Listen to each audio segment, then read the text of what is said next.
നിങ്ങളുടെ ഇഷ്ട പരമ്പരകളുടെ മുഴുവൻ എപ്പിസോഡുകളും ടെലികാസ്റ്റിന് ശേഷം എക്സ്ക്ലൂസീവായി സൺ നെക്സ്റ്റ് ആപ്പിലൂടെ കാണൂ. ഇന്ത്യൻ ഉപഭോക്താക്കൾക്ക് മാത്രം സൗജന്യം.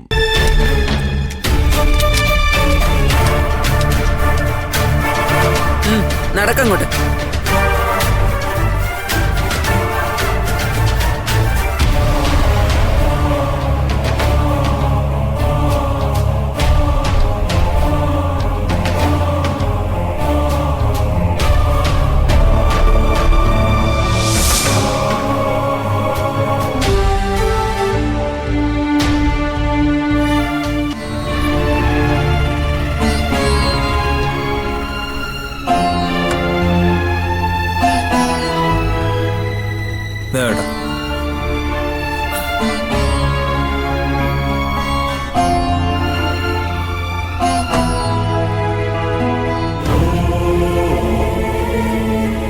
ശരി മാഡം.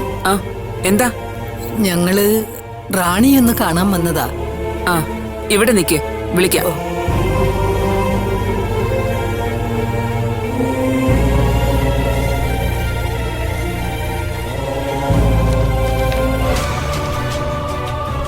സാർ, ആ റാണിയെ കാണാൻ ഒരു തള്ളയും ചെറുക്കനും വന്നിട്ടുണ്ട്. ശരി സാർ. അകത്തേക്ക് ചെല്ലാൻ പറഞ്ഞു. ആ ഓ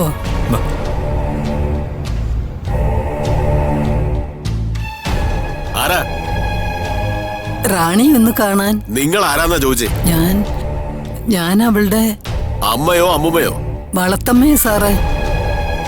ഞാനാ അവളെ കുട്ടിക്കാലം മുതലേ വളർത്തിയത്. എന്താ അവളുടെ തള്ള ചത്തുപോയോ? എല്ലാരും ഉപേക്ഷിച്ച കുഞ്ഞാ സാറേ.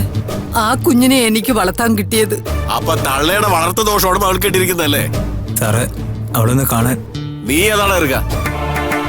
ഇവനേതാ? ശ്രീകുമാർ, റാണിയുടെ ഫ്രണ്ടാ സാറേ. എനിക്ക് കൂട്ടു വന്നതാ. ആ അപ്പൊ കള്ളനെ പിടികിട്ടി. ഇവനെ കൊണ്ടാണ് അവളെ കെട്ടിക്കാരുന്നത്. വാതൊന്ന് പറഞ്ഞല്ലേ? എനിക്ക് അവളെ ഇഷ്ടമായിരുന്നു സാറേ. ആ എങ്ങനെ പറ? ഇഷ്ടം കൂടിക്കൂടി വന്നപ്പോഴാണ് അവള് ഗർഭിണിയായതല്ലേ? ആ ചെല്ല് ചെല്ല്.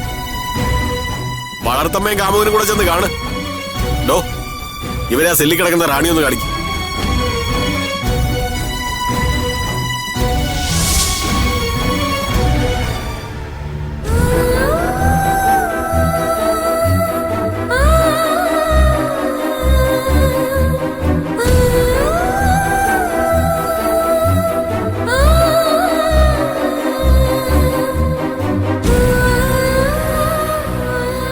മോളെ, എനിക്കൊന്നും മനസ്സിലാവുന്നില്ല. സ്വന്തം ജീവിതം വെച്ച് നീ എന്തൊക്കെ കളിയാ റാണി കളിക്കുന്നത്? അവസാനം അത് നിന്നെ തന്നെ തിരിഞ്ഞു കൊത്തുന്ന അവസ്ഥയായില്ലേ?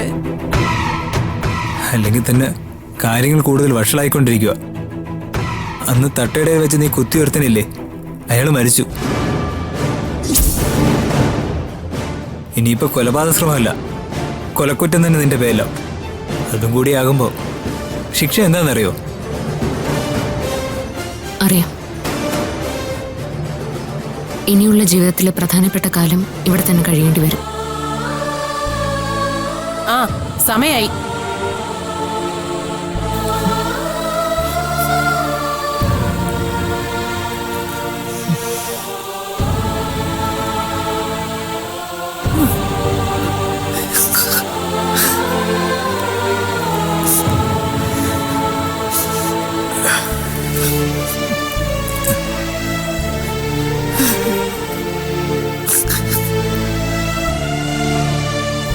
വാ.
നീ എന്തിനാ വന്നേ?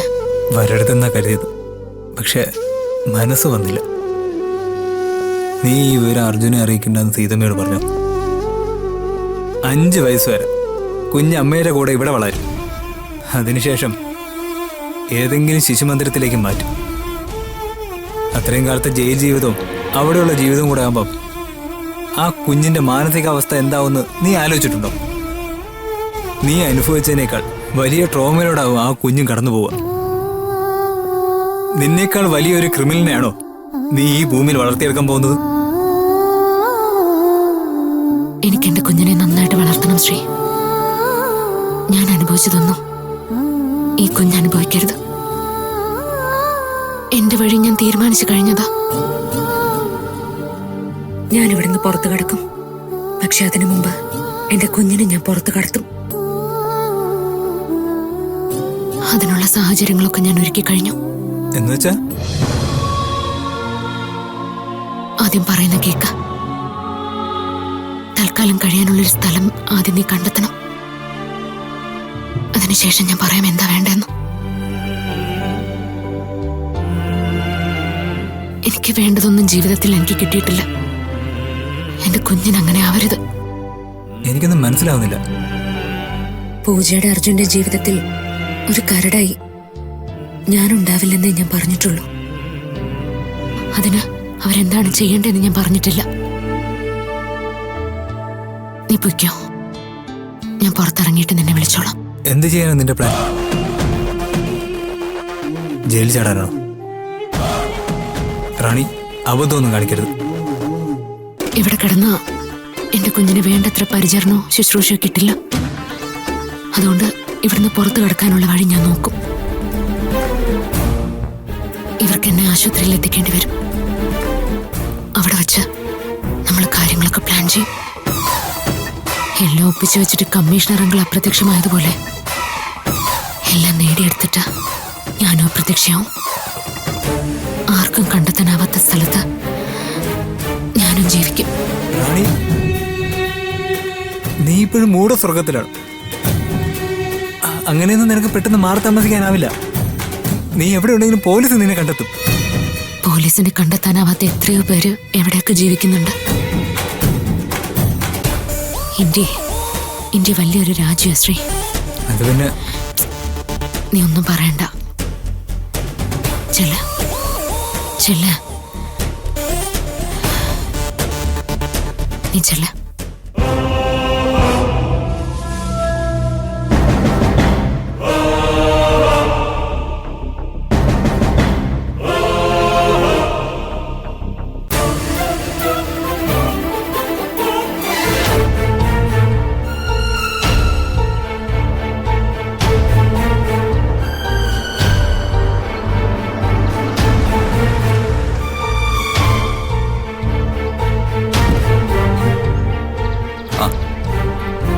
ഹായ് കിരൺ.